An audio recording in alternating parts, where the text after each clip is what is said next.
If y'all ever had a favorite artist they all love listening to, but everybody else is just like, it's not really going to work out in the industry, he's not going to last that long, or he's not that talented. Well, I bring you today a story about Jacquees Webster Jr., which all y'all know him as Travis Scott. He was born in Houston, Texas, and he grew up in Missouri City with his grandmother and his mom, but when he was 6 years old, his mom kicked him out because when he was younger, he was just doing a whole bunch of stuff to get into trouble. I mean, at a young age, you can't really be getting in a bunch of trouble in elementary school, which is going to lead to bad things. Well, then he moved in with his dad in the suburbs of Houston, Texas. This is kind of where he met all of his friends and grew up in. And when he met a friend named Chase B. That's what his rap name is for his group. And when they were in high school, they built a group up called the Classmates. And see, they made music in high school. Wasn't really all that great. They produced a lot of tracks and stuff like that, but none of it really worked out. Well, in 2013, he kind of grew apart from them and made his own thing. His first mixtape called Al Pharaoh. Not a lot of people liked it because the style was different, and it got a lot of bad reviews. Critics didn't really like it because he didn't do a straight 16 bars in the chorus. It was more like an artwork into a story with a song. And that's the cover art for his first mixtape. And as you see here, it's kind of a theme in all of his cover art. He doesn't really show his face because he kind of likes identity kind of be, out of the picture. And he didn't really have a filter in his album either. He said what he wanted, how he wanted, didn't really care what people thought about it. And the next year is when he kind of laid the foundation for his career with Days Before Rodeo. See, again, he doesn't really show his face. He's kind of his own person. He doesn't really care what people think about him. But in this song, he had a lot of popular features. He had Quavo in a feature.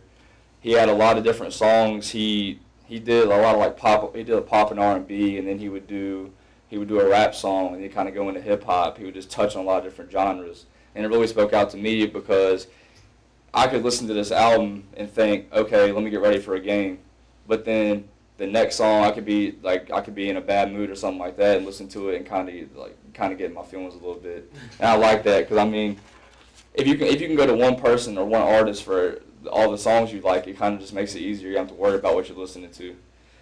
And but this is the album this is the mixtape that people really started to realize how talented he was, that he could really go places with music.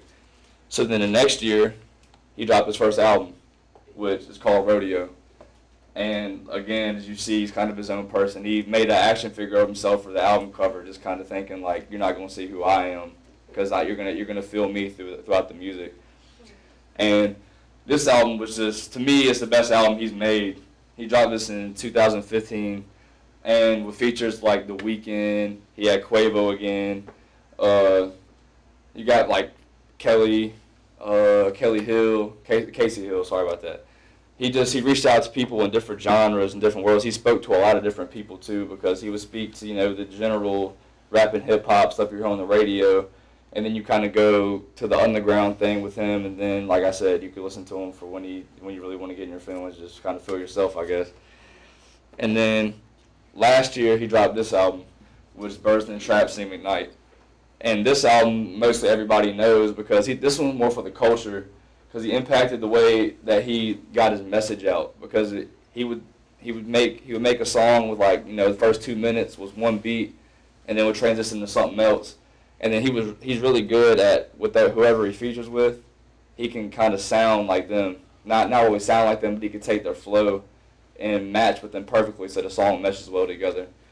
And here recently in the real world, he for Christmas last year, he bought his whole family a new mansion, bought them all new cars. So and the tweet was, we used to sleep on the floor, now we walk around on marble.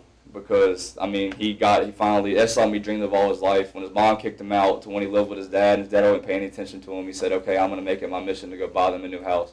And last Christmas he did.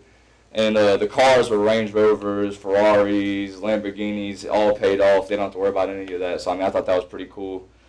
And recently, everybody knows about this. He got Kylie Jenner pregnant, so he's expecting a kid in about 4 months. So I don't see how that's gonna go.